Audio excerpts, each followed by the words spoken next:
Industri kenaf memerlukan ekosistem yang lengkap sekiranya industri itu ingin berkembang seperti industri kelapa sawit, getah dan koko. Menteri Perdagangan dan Komoditi Datuk Seri Johari Abdul Ghani berkata, setakat ini keluasan tanaman kenaf di Malaysia sekitar 1,600 hektar dan industri ini masih belum mempunyai ekosistem yang sempurna.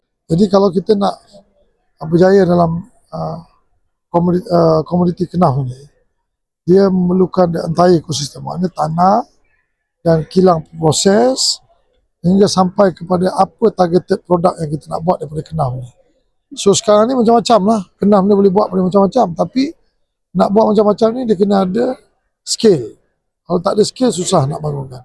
Beliau berkata demikian di sidang media selepas perasmian Majlis Apresiasi Lembaga Kenaf dan Tembakau Negara LKTN tahun 2025 di sini hari ini. Beliau berkata pihaknya sudah memberikan beberapa cadangan kepada pihak LKTN untuk memperkukuhkan pembangunan industri itu, termasuk mengambil pendekatan seperti kejayaan sektor kelapa sawit, getah dan koko. Kita ambil contoh kelapa sawit, getah dan koko, macam mana mereka ni boleh berjaya menjadi satu komoditi, menjadi pengeksport kepada negara.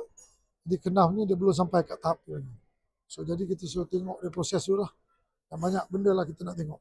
Beliau berkata sebagai langkah seterusnya, pihaknya akan mengadakan lawatan ke negara-negara utama pengeluar kenaf seperti Bangladesh, China dan Indonesia untuk memahami tahap pemprosesan yang mereka lakukan. Dia kalau pengeluar kenaf besar, yang paling besar kenaf, dia tak proses tau.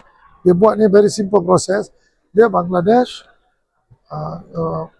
China, lagi Indonesia. Dia orang ada. Jadi saya diorang pergi tengok, understand macam mana dia buat. Kan? Dia buat ke setakat tahap mana? Prosesan dia sampai ke mana? Macam dulu, kita kalau kelapa sawit dulu, kita proses sampai kat palm oil mill.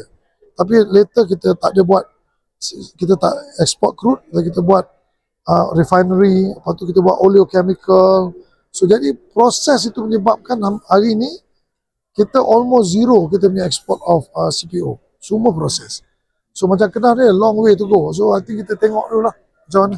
Beliau turut optimis bahawa dalam tempoh 5 tahun LKTN mampu memberi justifikasi untuk terus kekal sebagai agensi utama dalam mempromosikan dan mengembangkan industri kenaf. Dalam masa sama, beliau turut mengulas mengenai isu tarif global yang kini memberi kesan kepada hampir semua negara termasuk Malaysia. Dan nak tarif ni, semua negara dunia yang mana kena tarif akan terkesan, termasuklah Malaysia.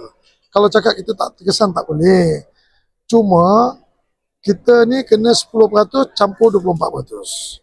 Indonesia 10 campur 34%. Vietnam 10 campur 56%. Jadi macam-macam negara macam-macam dia punya percentage.